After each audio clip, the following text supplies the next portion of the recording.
Hello student, now I'm talking next chemical reaction in alcohol chapter. There are most important chemical reaction. The first chemical reaction is dehydrogenation, जिसे हिंदी में बेटा हम लोग विहाइड्रोजनीकरण के name से हम इसको जानते हैं। देखिए इस रिएक्शन में क्या होता है, आप लोगों ने फिलहाल दो तरह की रिएक्शन पढ़ी, the reaction related to OH bond breaking और दूसरा पढ़ा reaction related to CO bond breaking. अब यहाँ पर कुछ और रिएक्शंस देखिए यहाँ पर, जिसे हम लोग क्या कहते हैं डिहाइड्रोजनेशन यानी विहाइड्रोजनीकरण। तो इस रिएक्शन में आपको करना क्या है, हम लोगों को एल्कोहल लेना है।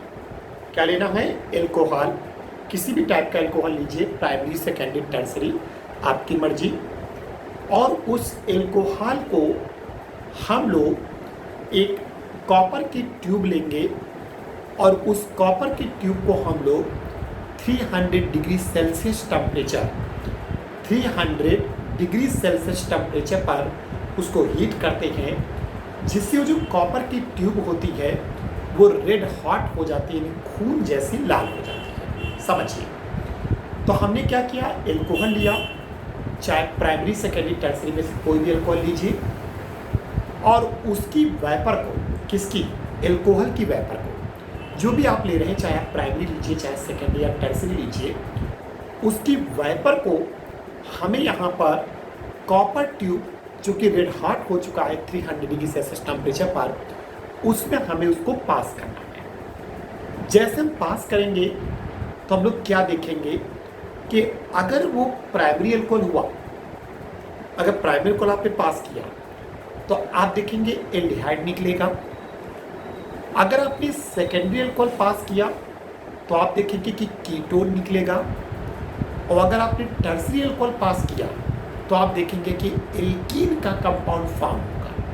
ओके बेटा, primary alcohol change to aldehyde, secondary alcohol change to ketone and tertiary alcohol change to alkene.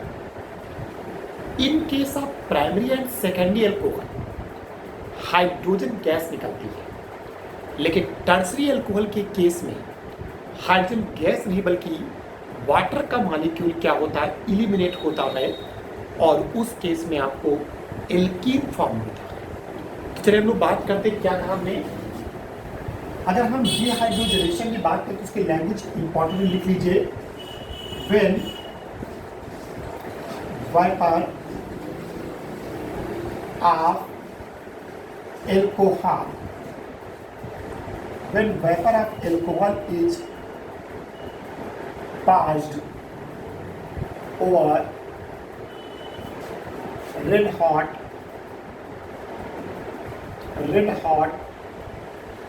copper tube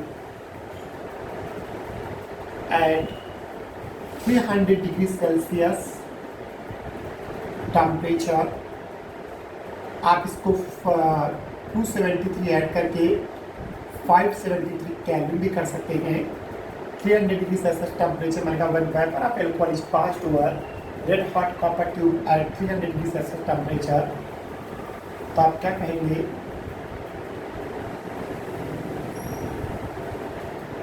primary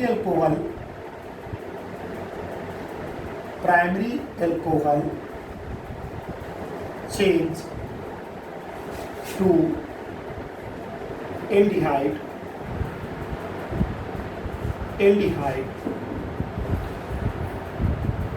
लिख सकते हैं। Secondary alcohol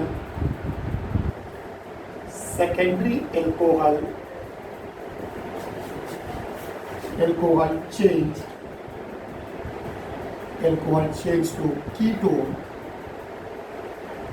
and tertiary alcohol change to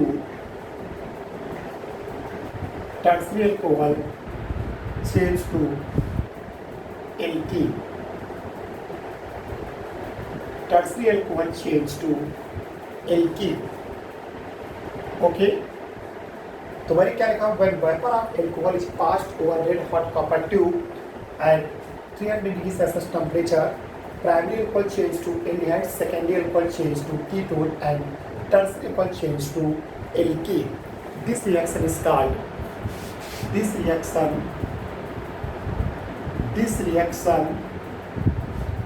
is called dehydrogenation। dehydrogenation।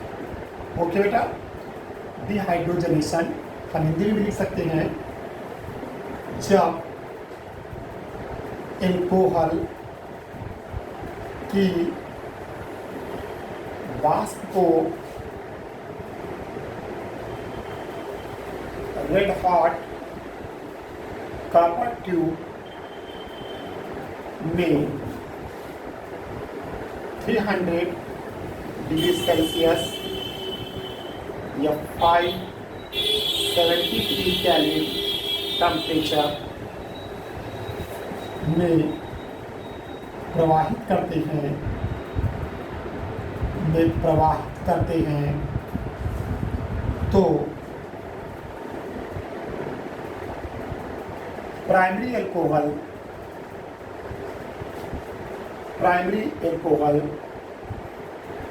Aldehyde में व secondary alcohol ketone में तथा tertiary alcohol alkene में परिवर्तित हो जाता है। दैट्स क्लियर बेटा। ये लैंग्वेज आपको मेंशन करनी है और इसी रिएक्शन को हम लोग डिहाइड्रोजनीकरण अभिक्रिया के नेम से हम इसको जानते हैं। ठीक है, लैंग्वेज इंपॉर्टेंट थी इसलिए मैंने बोल दी, इसको लिख लीजिएगा आप लोग। और अब हम लोग रिएक्शन स्टार्ट करने जा रहे हैं कि रिएक्शन में कैसे हो, किस तरीके से होगा। ओके बेटा, तो रिएक्शन समझना बहुत जरूरी है और वो हम दिखाने जा रहे हैं कि रिएक्शन क्या क्या कैसे करना है। देखिए बेटा सभी लोग, ओके बेटा, अब हम लोग रिएक्शन की बात करें, जैसे डिहाइड्रोजनेशन आप समझने जा रहे हैं, तो हमारे पास रिएक्शन है जिसे हम लोग क्या कह रहे हैं, डिहाइड्रोजनेशन। ओके बेटा, फिर क्या होता है, ये आपके सामने प्राइमरी अल्कोहल है RCH2OH।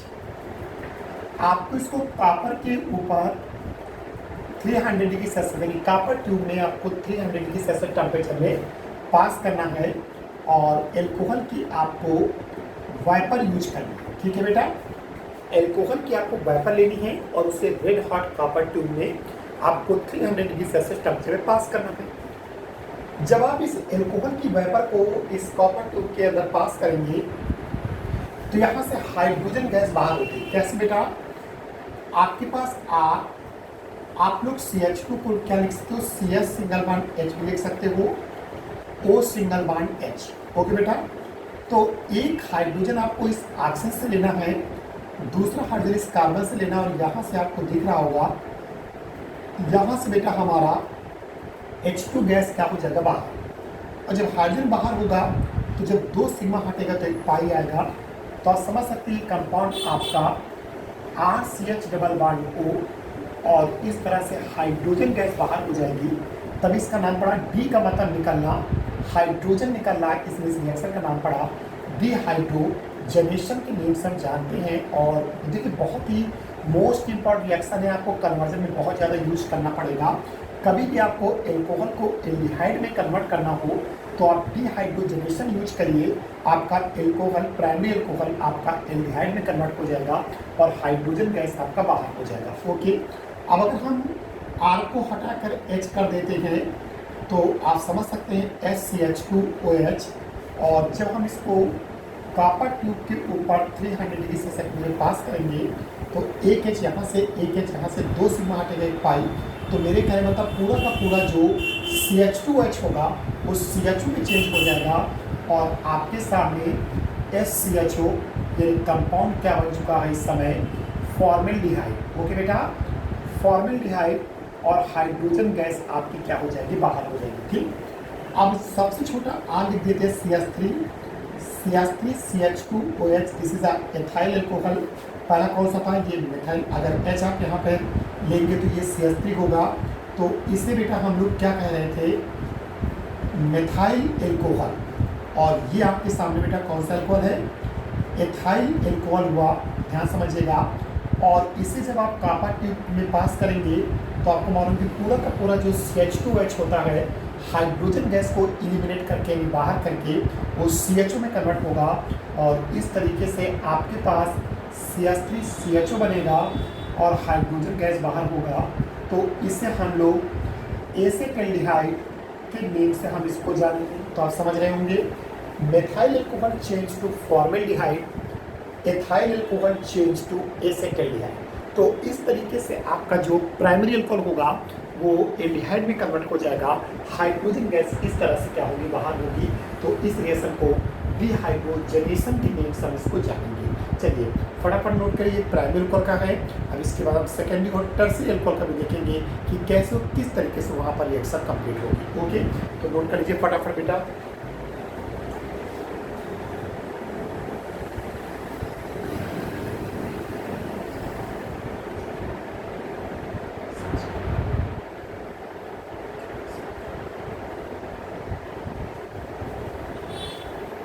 ओके, तो अब हम लोग बात करेंगे प्राइमरी एल्कोहल के बाद। अब हम लोग देखेंगे सेकेंड एल्कोहल। देखिए सेकेंड एल्कोहल में क्या होता है, आर मतलब R2 और ये बेटा आपके पास CHO है। तो आप समझ सकते हैं ये आपके सामने कौन सा एल्कोहल है, सेकेंडरी एल्कोहल।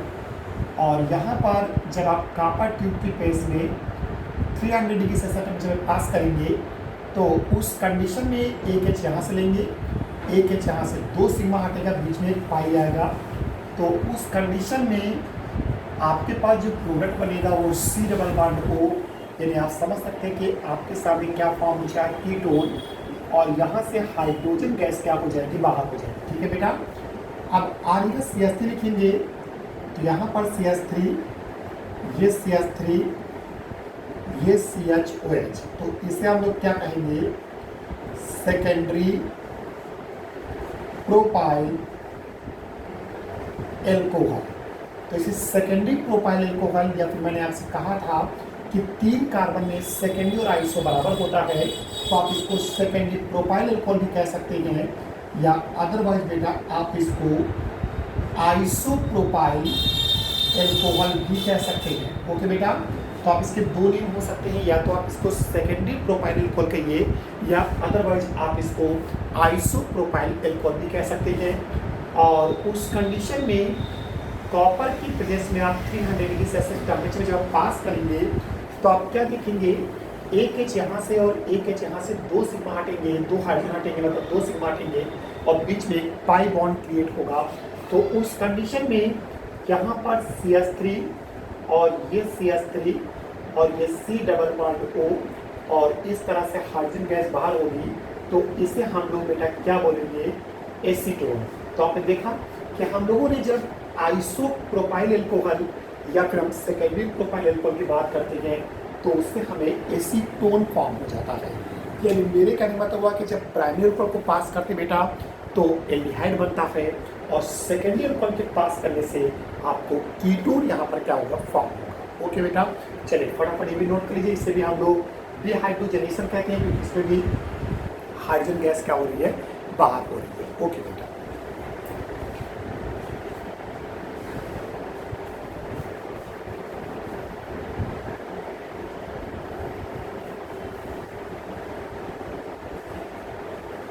यस स्टूडेंट, अब हम लोग बात करेंगे टर्सरी एल्कोहल। देखिए होता क्या है, प्राइमरी और सेकेंडरी एल्कोहल के बाद जब हम टर्सरी एल्कोहल को यही सारी कंडीशन फॉलो कराते हैं तो उस केस में यहाँ पर हाइड्रोजन गैस नहीं इलिमिनेट होता है, क्योंकि टर्सरी एल्कोहल में कोई भी एल्फा हाइड्रोजन नहीं होता है। समझिए, यहाँ पर एक ग्रुप के बगल वाले कार्बन को आप क्या कहते हैं, एल्फा कार्बन, और इससे लगे हुए हाइड्रोजन को हम कहते हैं एल्फा हाइड्रोजन।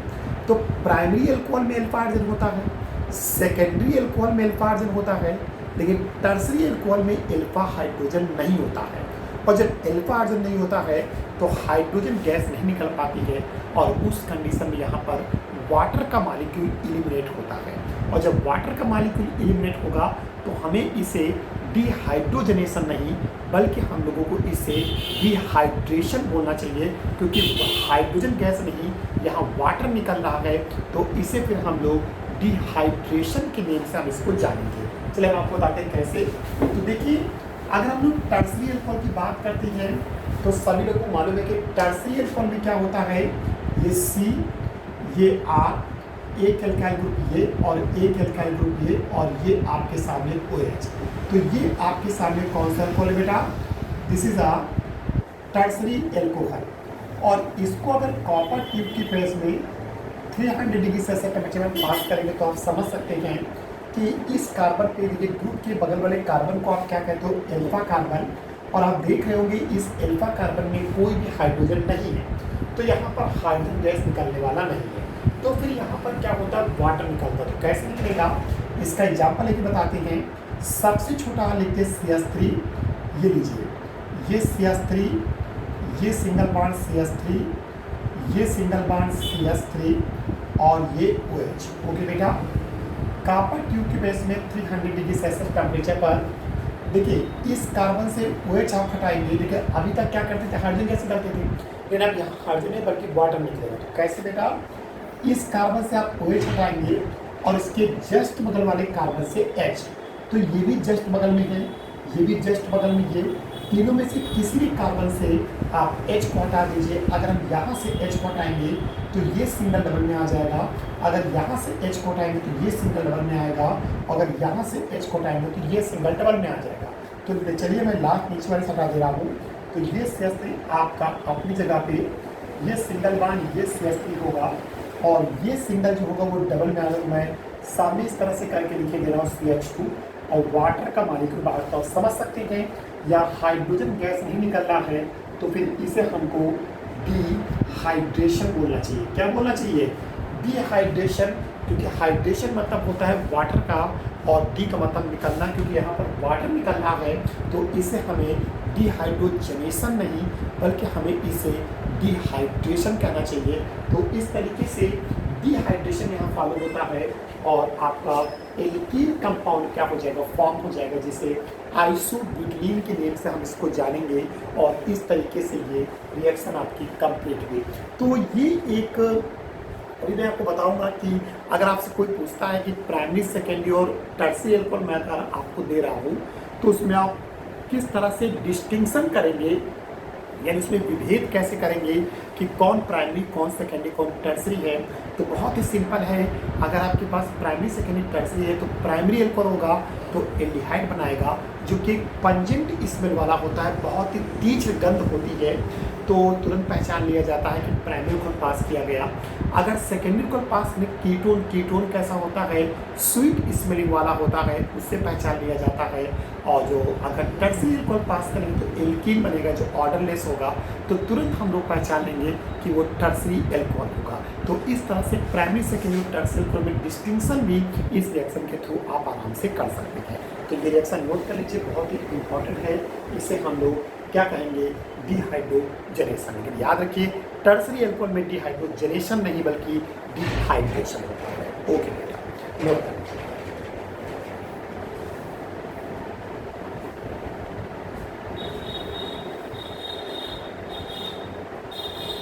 इसका नेम भी आप लोगों सबको पता होना चाहिए, तो आप इसको क्या लिख सकते हो, टर्सरी, क्योंकि टर्सरी है 4 कार्बन से ब्यूटाइल, और OH का नाम बेटा एल्कोहल, तो इसे क्या कहेंगे, टर्सरी ब्यूटाइल एल्कोहल के नेम से हम इसको जानेंगे। ओके, अब 4 कार्बन है तो मैंने कहा था 4 कार्बन में टर्सरी नियो के बराबर होता है, तो आप इसको टर्सरी ब्यूटाइल एल्कोहल भी कह सकते हैं, या फिर आप इसको बेटा नियो ब्यूटाइल, ध्यान समझिएगा, नियो ब्यूटाइल एल्कोहल। ध्यान रखिएगा 3 कार्बन में सेकेंडरी आइसो बराबर होता है, 4 कार्बन में आपका जो टर्सरी होता है वो नियो के बराबर हो जाता है। तो उस कंडीशन के 2 नेम हो सकते हैं, कोई स्टूडेंट इसको टर्सरी ब्यूटाइल एल्कोहल भी कह सकता है और कोई इसको नियो ब्यूटाइल एल्कोहल भी कह सकता है। ओके बेटा,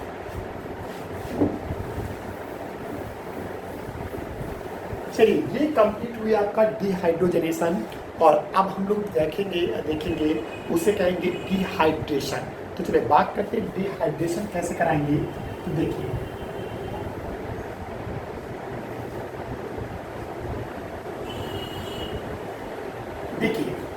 डिहाइड्रेशन जिसे हम लोग बेटा हिंदी में निर्जलीकरण कहते हैं।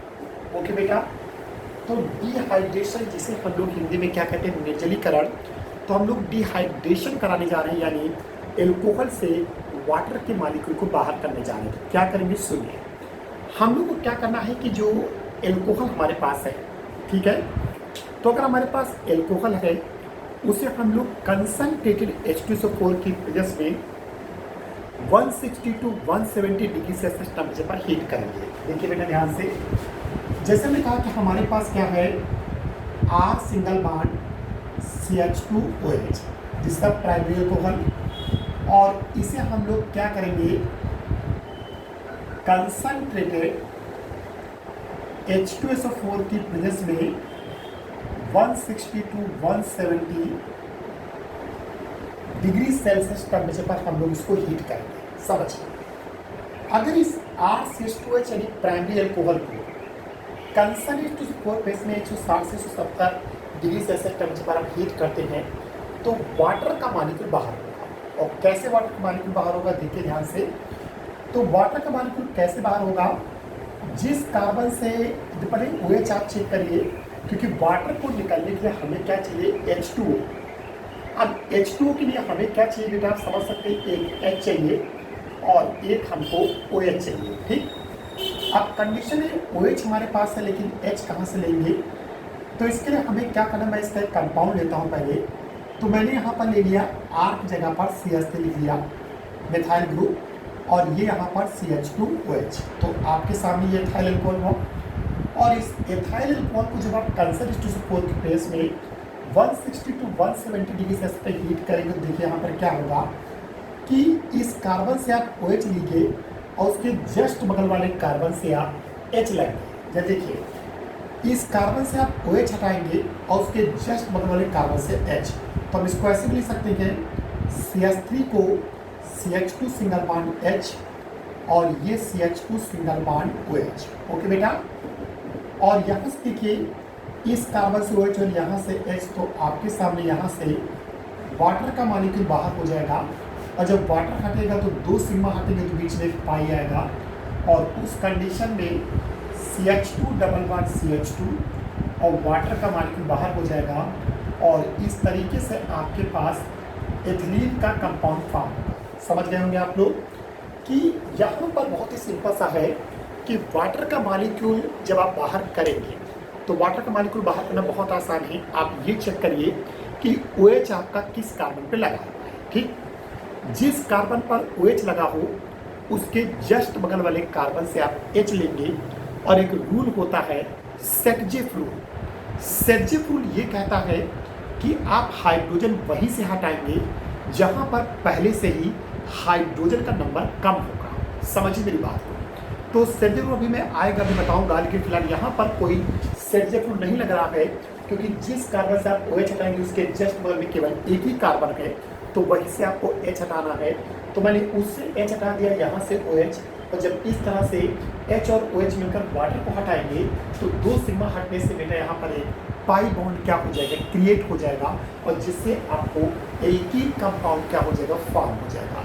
इसी तरीके से और भी आप बड़े कंपाउंड ले सकते हो, जैसे यहाँ पर हमने CH3 single bond CH2 single bond CH2OH किया, और यहाँ से हटाएं तो जिस कार्बन से OH हटाएंगे उसके जस्ट बगल वाले कार्बन से H, तो यहाँ से भी H हटेगा, तो यहाँ से H हटेगा, यहाँ से OH, जब 2 सिग्मा हटेंगे तो बीच में एक पाई आएगा, तो CH3 अपनी जगह पर रहेगा, ये लीजिए सिंगल बॉन्ड, ये CH2 से H हटेगा तो CH हो जाएगा, ये सिंगल बॉन्ड डबल बॉन्ड में आ जाएगा CH2, और वाटर का मॉलिक्यूल बाहर हो जाएगा। और इस तरीके से आप समझ सकते हैं यहाँ पर प्रोपिलीन कंपाउंड क्या हो जाएगा, फॉर्म हो जाएगा।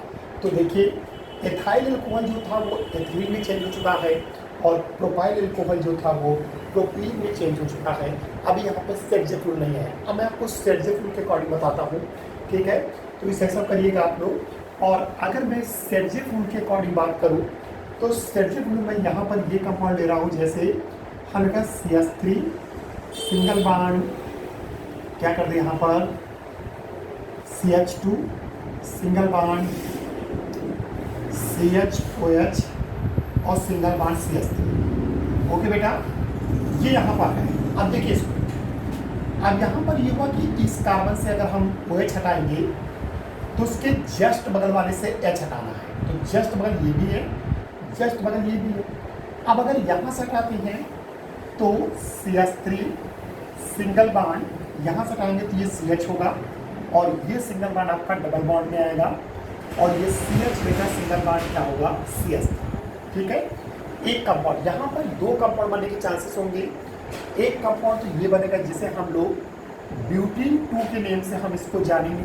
ओके, दोबारा यहाँ से बनने के चांसेस होते हैं, यहाँ से H हटेगा तो यहाँ से जब वाटर निकलेगा तो यहाँ वाला सिग्मा पाई में कन्वर्ट हो जाएगा, तो फिर इस पर कोई इफेक्ट नहीं पड़ेगा। तो उस कंडीशन में दूसरा मॉलिक्यूल बनेगा CH3। अब देखिए समझिए इसको, CH3 सिंगल बॉन्ड बेटा CH2 और ये सिंगल बॉन्ड बेटा CH, डबल बॉन्ड बेटा CH2 और वाटर का मॉलिक्यूल इस तरीके से बाहर हो जाएगा।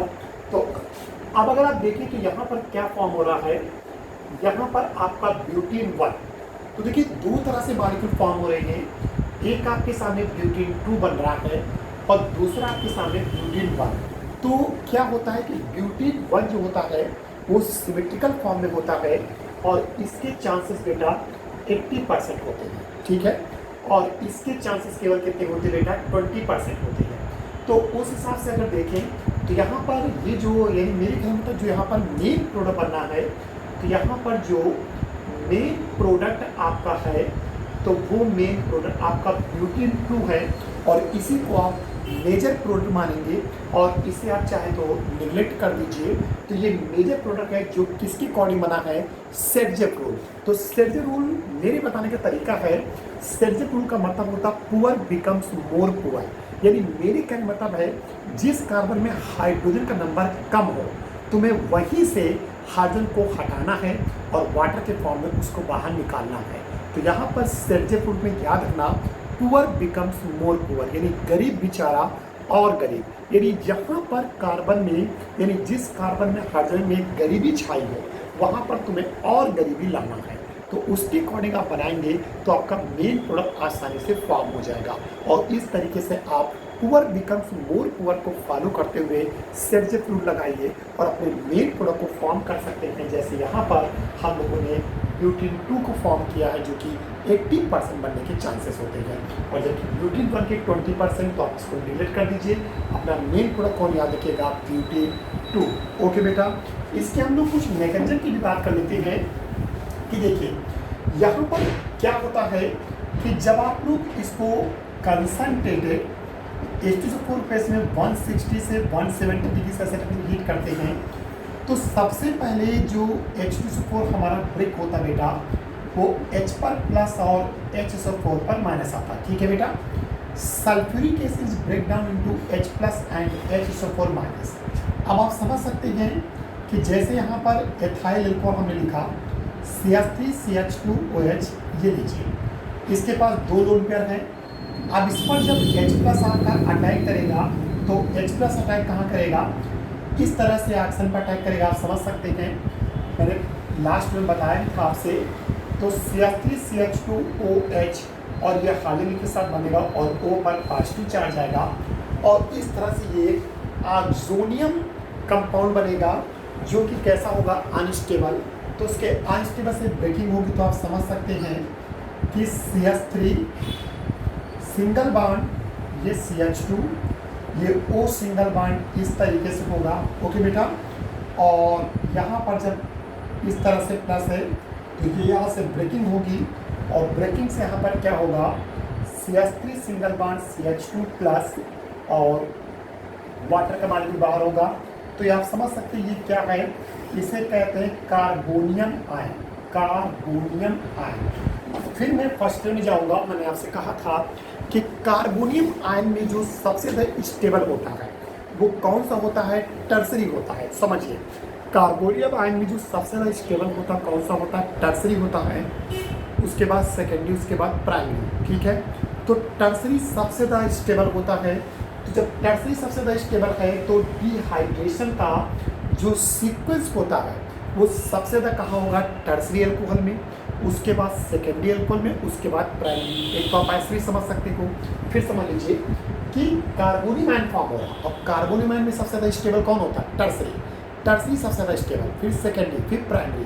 तो यहाँ पर जो रिएक्टिविटी होती है, अगर कोई कहता है कि what is the sequence of dehydration in alcohol, तो डिहाइड्रेशन ऑफ एल्कोहल का जो सीक्वेंस आपके सामने आएगा तो वो सीक्वेंस होता है सबसे पहले टर्सरी एल्कोहल का, फिर उसके बाद आता है बेटा सेकेंडरी एल्कोहल का, और फिर उसके बाद आता है प्राइमरी एल्कोहल का। ओके, सबसे ज़्यादा रिएक्टिव जो होता है सीक्वेंस डिहाइड्रेशन का सबसे ज़्यादा टर्सरी एल्कोहल में, फिर सेकेंडरी, फिर प्राइमरी। आप ऐसे भी समझ सकते हो। ये भी आप देखिए, यहाँ पर जो ब्रेकिंग हो रही है वो CO बॉन्ड में हो रही है, और जब CO बॉन्ड में ब्रेकिंग होती है तो सबसे ज़्यादा कौन रिएक्टिव होता है? टर्सरी, फिर से कम सेकेंडरी, और सबसे कम प्राइमरी, जो हम लोग लास्ट वीडियो में अच्छी तरीके देख चुके हैं।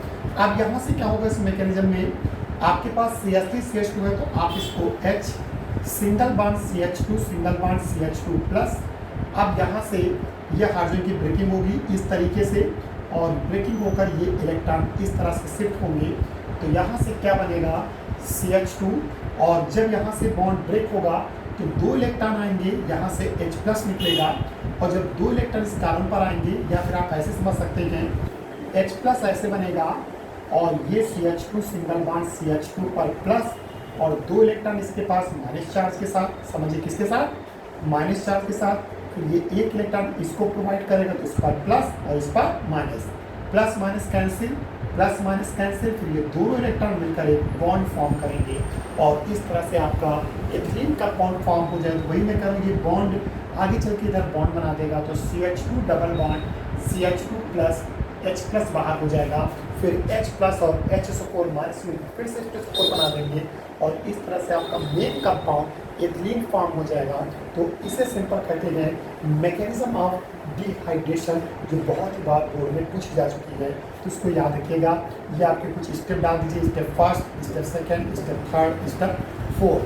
तो इस तरीके से ये स्टेप वाइज आपका यहाँ पर मैकेनिज्म कंप्लीट हो जाएगा, जिसे हम लोग डिहाइड्रेशन ऑफ एल्कोहल के नेम से जानते हैं, जो आप समझ चुके होंगे। यहाँ पर आपको दिख रहा होगा CO बॉन्ड ब्रेकिंग होती है, और जब CO बॉन्ड ब्रेकिंग होती है तो उस कंडीशन में जो रिएक्टिविटी का सीक्वेंस आता है वो टर्सरी एल्कोहल में सबसे ज़्यादा, उससे कम सेकेंडरी में, और सबसे कम कहा जाएगा प्राइमरी एल्कोहल में। That's clear. इसे फटाफट आप लोग ओके।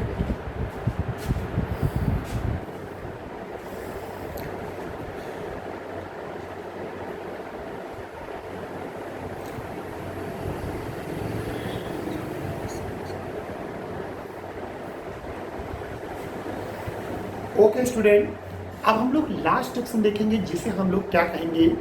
Oxidation of alcohol. तो अब हम लोग ऑक्सीडेशन ऑफ एल्कोहल पढ़ने जा रहे हैं।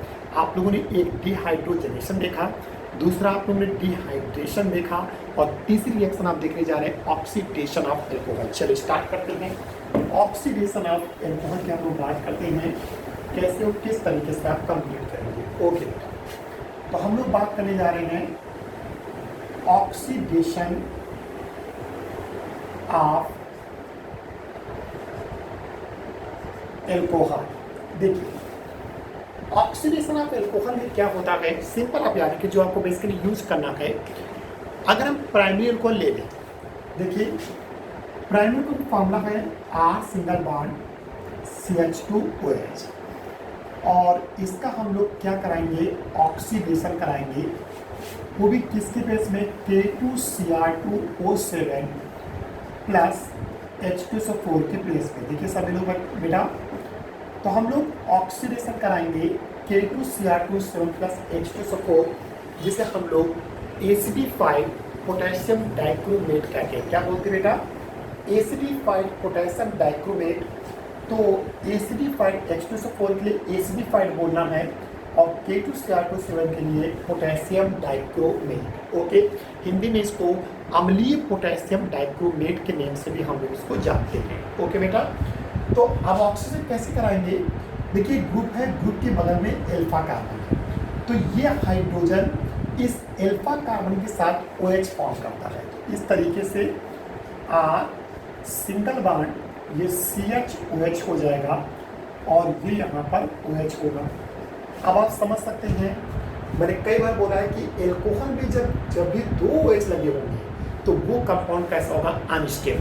तो आपके सामने ये कंपाउंड कैसा हुआ, अनस्टेबल हुआ। तुरंत यहाँ से वाटर एलिमिनेट करेगा और जब वाटर यहाँ से एलिमिनेट करेगा तो यहाँ से OH इस तरीके से और यहाँ से H आप लेंगे, तो जब वाटर हटेगा तो जब एक सिग्मा यहाँ से हटेगा, एक सिग्मा, जब दो सिग्मा हटेगा तो बीच में पाई, तो यहाँ से कंपाउंड फॉर्म होगा RCH डबल बॉन्ड O और इस समय आपको क्या फॉर्म हो चुका है, एल्डिहाइड। ओके बेटा, तो ये तो अनस्टेबल है, यहाँ पर तो रुकेगा ही नहीं है स्टेज। तो हम लोग कह सकते हैं कि जब हम लोग प्राइमरी एल्कोहल का ऑक्सीडेशन कराते हैं तो आपका जो CH2H होता है, सिंपली आप बोल सकते हैं कि CH2H चेंज इनटू CHO, यानी जो आपका प्राइमरी एल्कोहल वो सीधे एल्डिहाइड फॉर्म में कन्वर्ट हो जाएगा।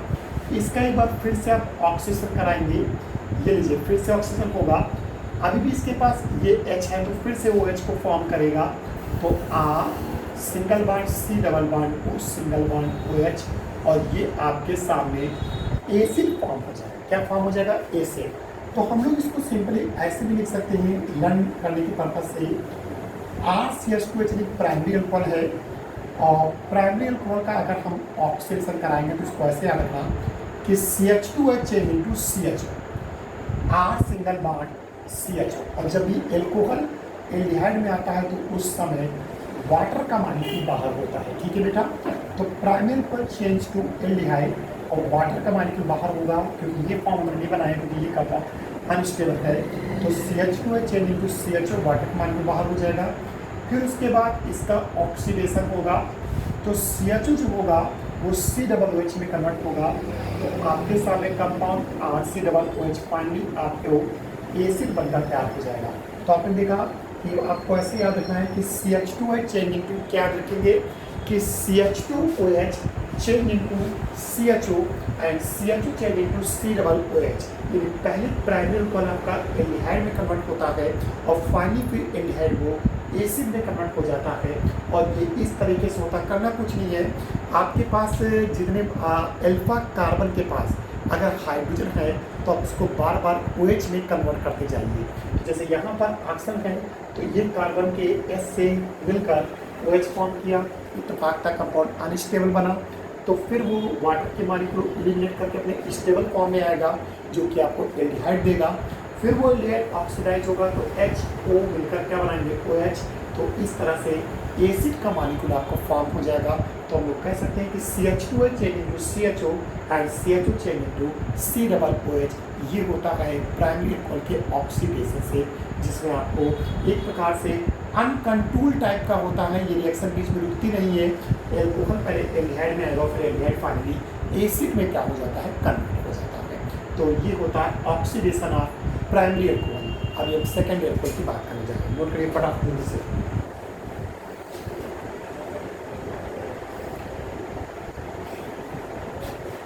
ओके बेटा, अब हम लोग बात करेंगे सेकेंडरी अल्कोहल की। तो देखते हैं कि सेकेंडरी अल्कोहल में कैसे किस तरीके से ये रिएक्शन होगी। तो देखिए सेकेंडरी अल्कोहल में क्या होगा, R सिंगल बॉन्ड R2, ये CHOH, ठीक है।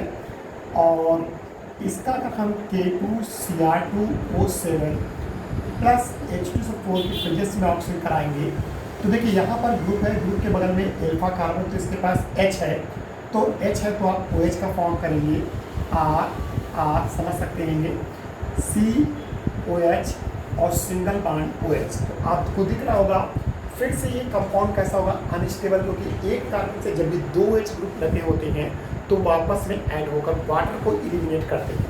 तो यहाँ से फिर से यहाँ से वाटर का मॉलिक्यूल बेटा आपका क्या होगा, बाहर होगा, ये लीजिए। और जब वाटर बाहर होगा तो यहाँ से R C double bond O और ये कीटोन का मॉलिक्यूल फॉर्म हो जाएगा, ठीक है।